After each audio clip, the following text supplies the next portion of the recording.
It's got to be close. That joint is hurting. Lucky 13. Goodness. Oh. It's gonna break. I hear it popping.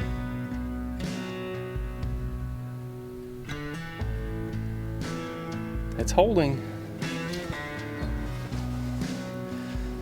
Oh, it's popping. Yeah, it's gonna go.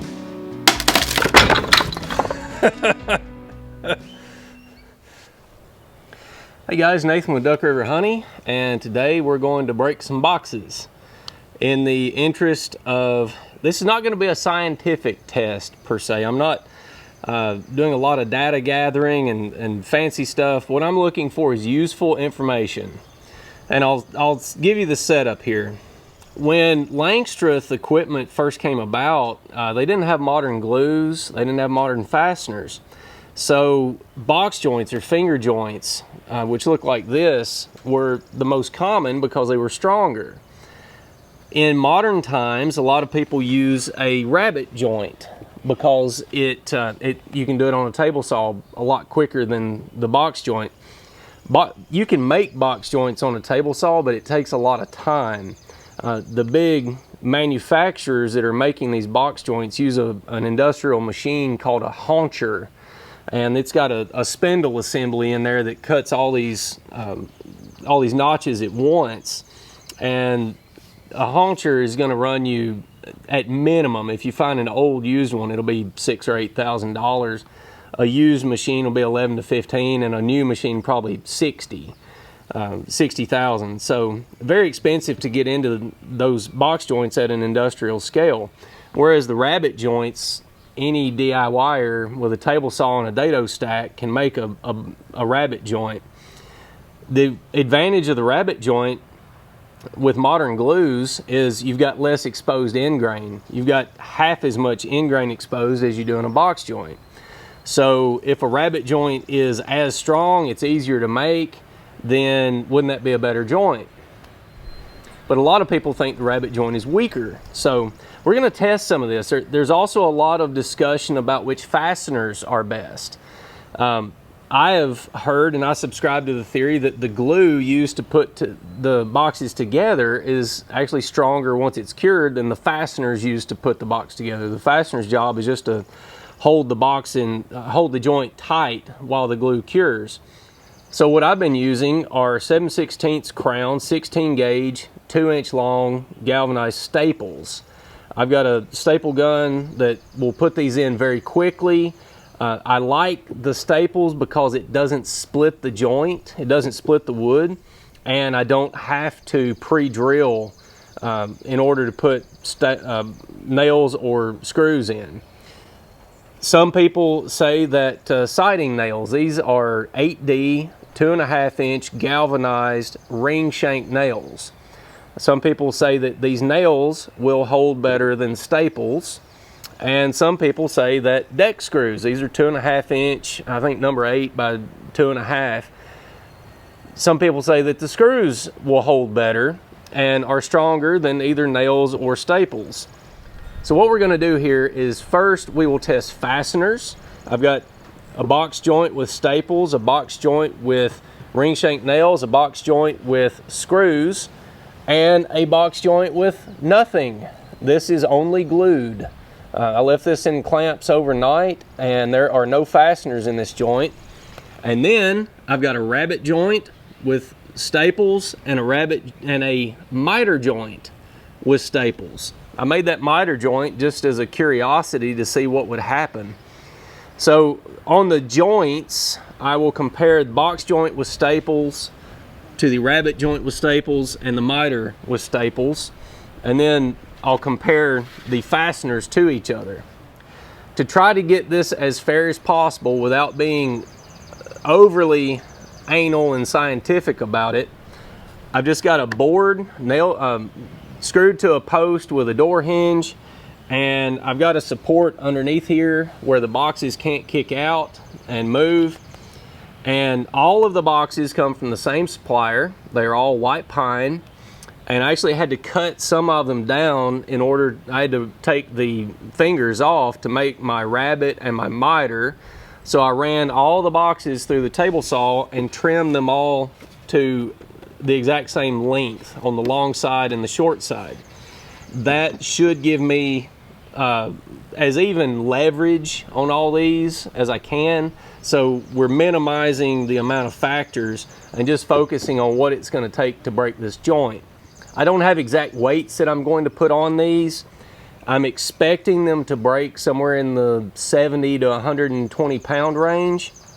I do know that the concrete block I've got here is 36 pounds and some change, and these bricks average about 4 3/4 pounds, but they're not all going to be exactly the same. So what I'm going to do is put the concrete block on first, and then I will start putting the bricks on in order. I've got these numbered so that I can put an equal amount of weight on each joint and then see where they break at. All right, so first up is box joint with staples. I don't think I mentioned, but all of these joints are put together with Titebond 3, and they have all been curing for about 3 days. All right, so 36 pounds, no problem.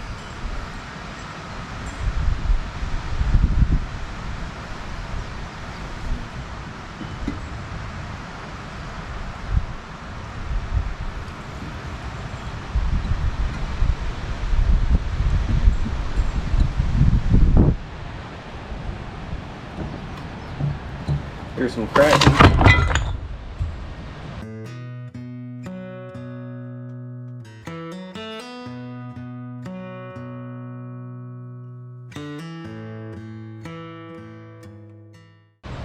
All right, so we made it to 4, almost 5 bricks. All right, so with the concrete block and 4 bricks, that's somewhere around 55 pounds, best guess. Next up, box joint with ring shank nails. Really curious to see if this is going to be stronger or not.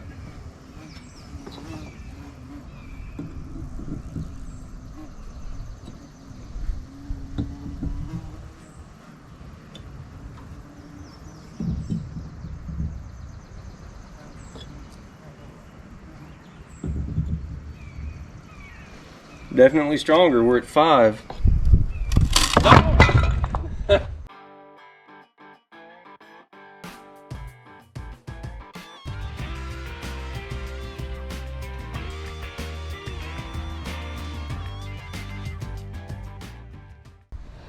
It wouldn't take 6. That's interesting, really interesting. So staples and ring shank nails are within about 5 pounds of each other.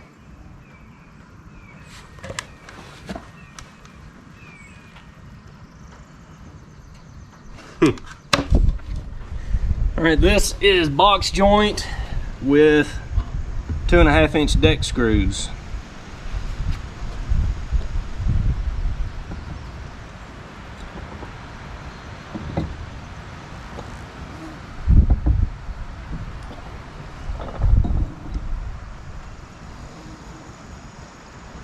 All right, it's going to take 4. Will it take 5? Nobody's made it past 5 yet. Will it take 6?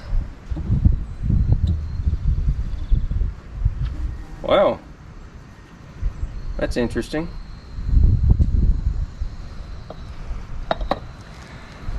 I'll note that I did pre-drill holes for the screws and the nails, so I don't know if that affected the strength on the nails or not.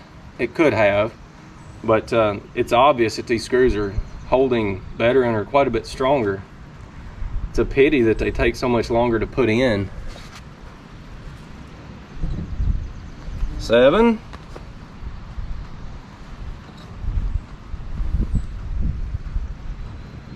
Eight.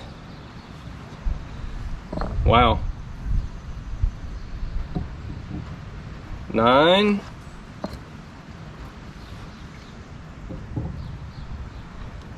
10. This is nuts. 11.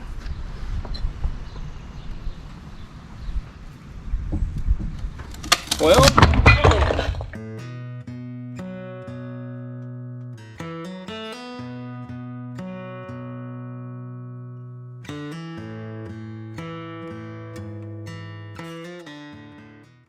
I'll give that an honest 11. It wouldn't take 12. And the screws didn't bend or anything. It actually pulled them through the wood. Interesting.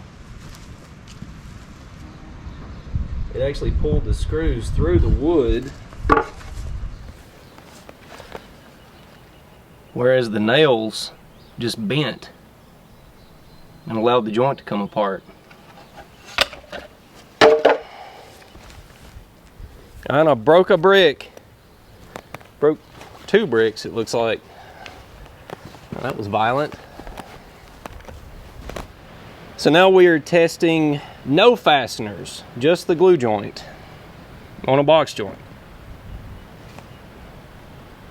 I don't expect this to make it to 4 since Staples made it to 4. There's 1 and 2, my broken brick. 3.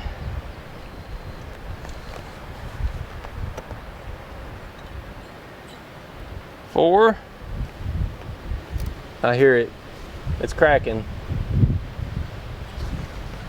It's going to break it almost exactly the same as Staples did.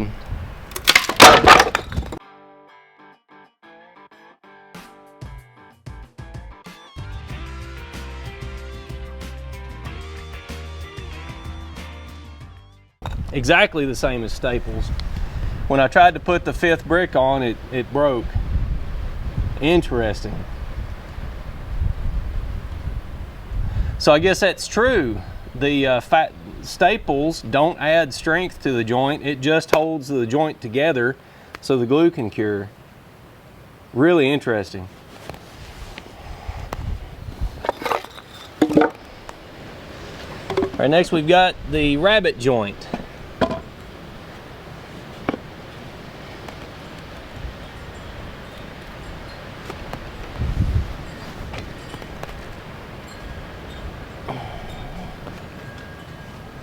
Let's see here, where's 1 at?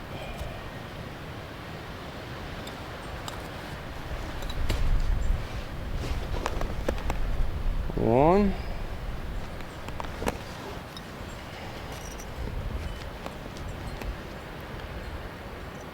2.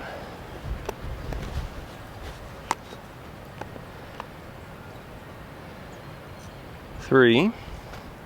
This is a rabbet joint with Staples, which I've already proven are the weakest fastener.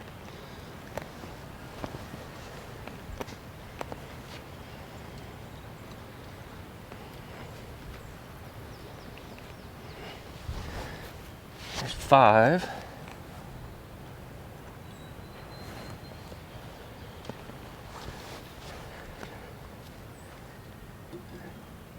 6. It's gonna break. It's gonna break. There we go.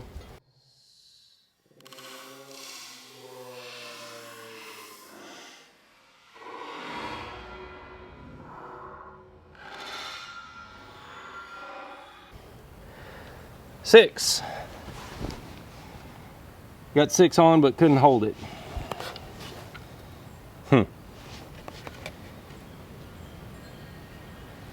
That means that a rabbet joint with ring shank nails should do better than a box joint with ring shank nails. I wonder if that has to do with glue coverage, because I'm obviously imperfect in getting glue to cover all of those box joints. I'm not dipping the glue in there. I'm putting it on the tops and then wiggling stuff around. But it's easy to get a good glue coverage on the rabbet joint. It's a straight line. It's interesting. All right, let's try the miter joint.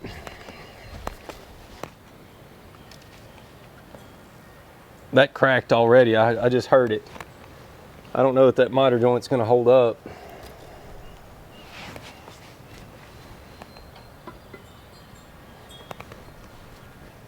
Maybe it was just settling.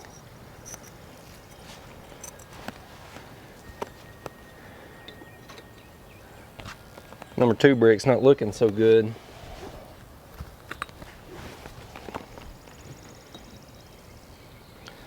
Three.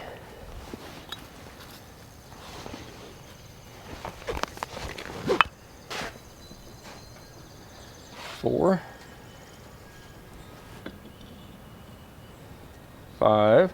Wow. That's doing better than I thought it would.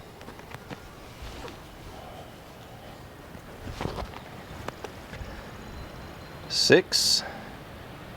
This is where the dado joint failed, or the rabbet joint.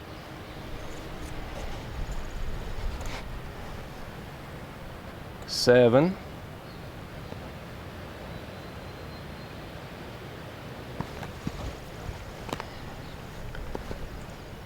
8. Wow. 9.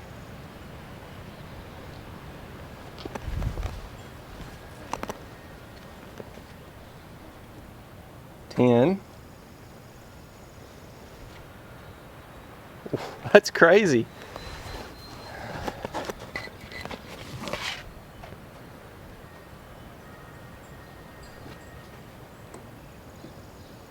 11. There we go.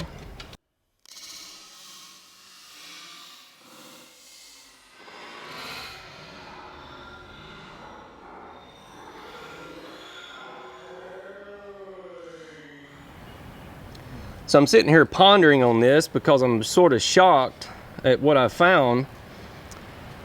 I think what may be happening is, even though I've got, you would think this is end grain to end grain, and end grain is not supposed to hold glue. End grain to end grain is not supposed to be as strong of a glue joint as long grain to long grain. But there's two things working in my favor here. I've got a slanted end grain, so it's at a bias, and that may increase the strength of the glue joint. I've also got a perfect glue joint, so I've got a perfectly flat surface mated to a perfectly flat surface. So I'm getting a much stronger glue joint here. But think of the advantages of a miter joint. The big one is, well, they're easy to make. You know, that's pretty simple there. But you've got no exposed end grain on the outside of the box to soak up water. So this is going to rot slower than either a rabbet joint or a box joint. Yet nobody makes boxes with miter joints. That's interesting. Is it just because of history or tradition, or because there weren't quality glues back in the 100 years ago? And I mean, just think about the just think about the haunchers that Dadant and Man Lake and some of the big suppliers have got that cost $50,000, $60,000. They could be doing miter joints on a table saw and have a stronger box. It's incredible. Incredible. Guys, I was honestly shocked by how well the miter joint performed in relation to the other joints yesterday. It's a day later. And I thought that my testing was going to be incomplete without doing a little bit more work, so I made up some more mock-ups yesterday. One thing I'm going to retest is a box joint with nails. And the reason for that is the one that I made, I used the same pilot bit for screws. It's a tapered bit with a countersink on it. And I use that same bit for the screw holes and the nail holes. And I got to thinking that maybe, the nails didn't pull out. They actually bent, but just to give it as fair a chance as possible, I made another one. I pre-drilled the holes for the nails on this one with a 1/16 inch drill bit. So I'm going to see if that makes any difference at all with this one, just to be fair. And then I've got miter joints to test. I've got a miter joint with no fasteners at all. The one that I did with staples, which apparently staples are just as good as having no fastener, made it to 10 or 11 bricks, I forget which, and we're gonna see how this does. I made a miter joint with nails. I've got 2 miter joints with screws because I flubbed one of them, and I wanted to make an extra just so I can have a good test here. So we're gonna break these and see what in the world's going on. All right, so up first is box joint with nails. I think it made it to 5 or almost 5 yesterday. I just wanted to be fair here.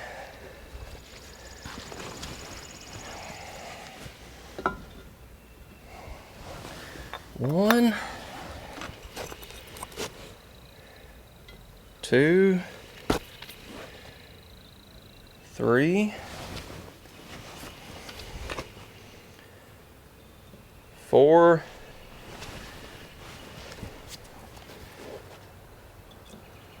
5.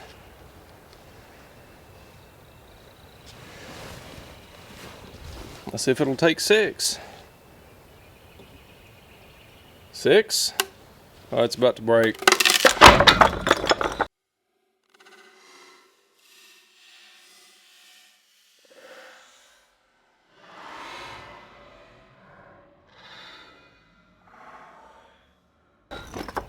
Yeah, so about the same.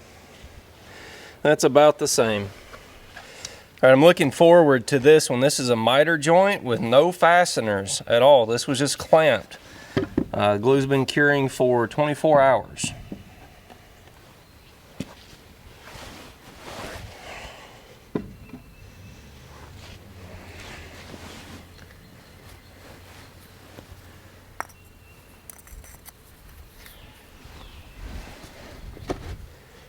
There's one.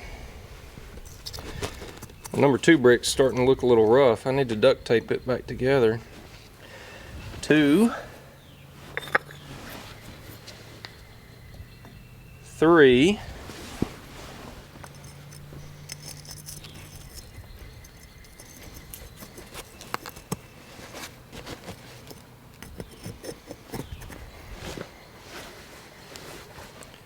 4,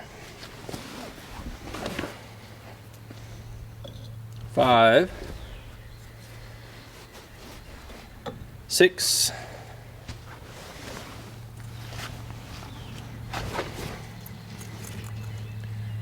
7, 8. Woo! Boy, that went quick.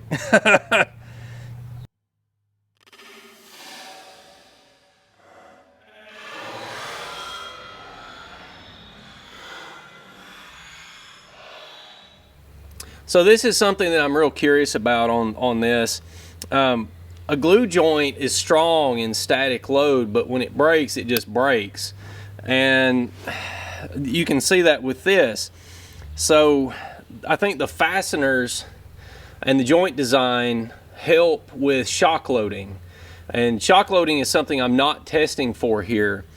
You know, when you drop a full honey super or you turn over a stack with a forklift or something, that's all shock load. I think box joints and rabbet joints will do better than obviously a joint with no fasteners in it. I wonder how just a miter joint with fasteners in it would compare in shock loading, but that's something I'm not going to get into. All right, now I've got a miter joint with nails. Let's see what this does. So the miter with no fasteners kind of set the baseline at 8 bricks. So we'll start counting now. 9, 10,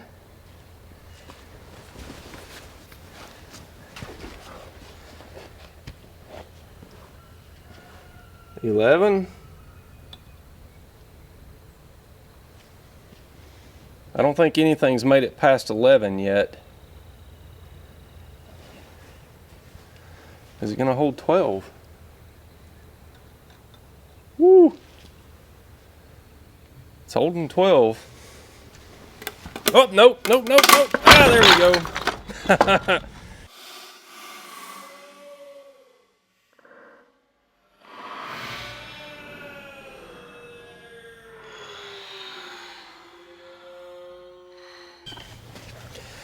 Let's see how this broke. I was wondering if this joint would pull the nails through. One of them did, because you've got some thin wood on that miter, but most of the nails just bent. They're not pulling out. All right, let's try a miter with screws. 9.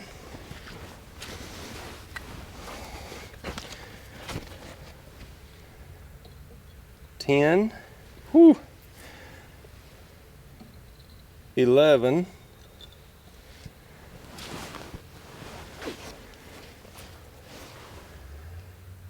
12 is going to hold it.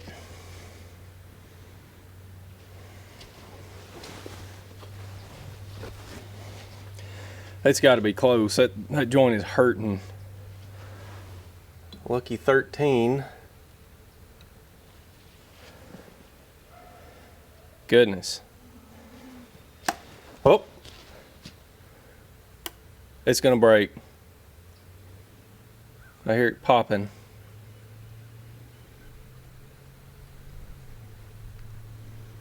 It's holding. Oh, it's popping. Yeah, it's gonna go.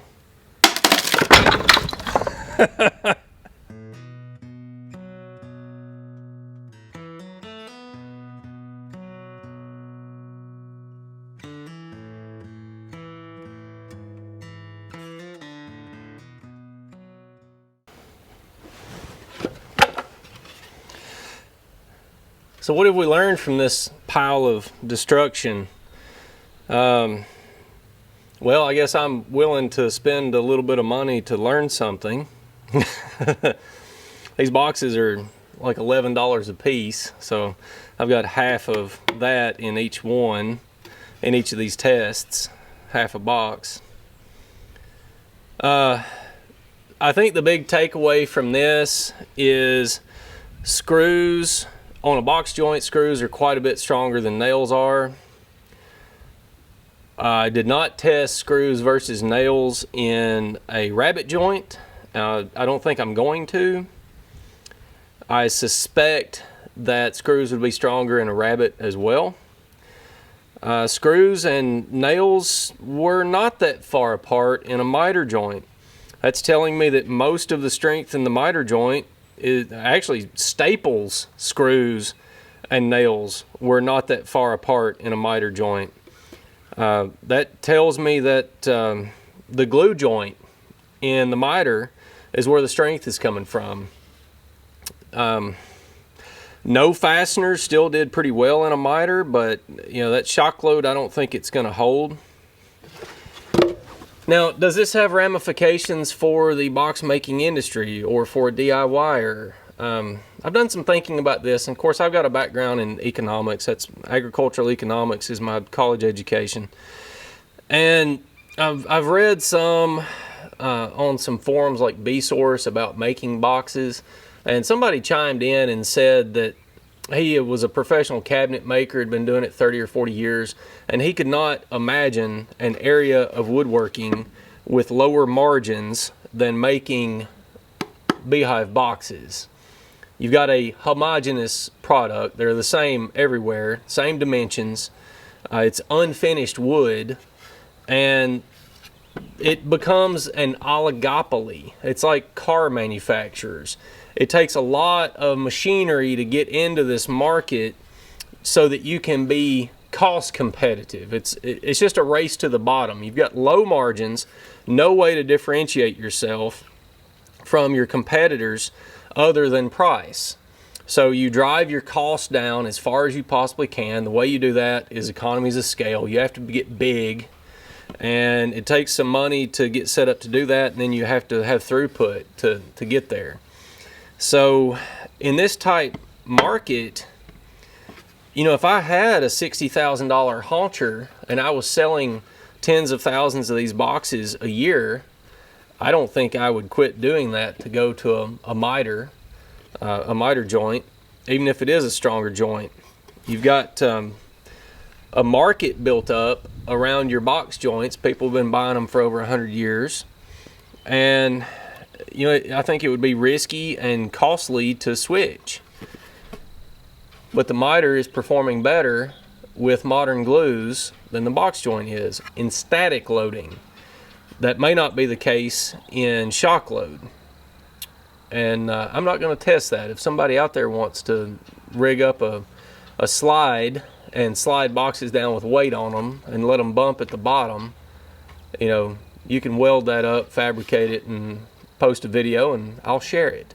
So I'm not going to take that on, but maybe somebody out there will. I think the importance of this to me is, if I were going to make my own boxes, it would either be with a rabbet or a miter. You've got less exposed end grain on a rabbet than you do a box joint. You've got no exposed end grain with a miter joint, and the miter is turning out to be the strongest, at least in static loading. So that's the key takeaway for me. And if I were doing miters, I'd probably staple them.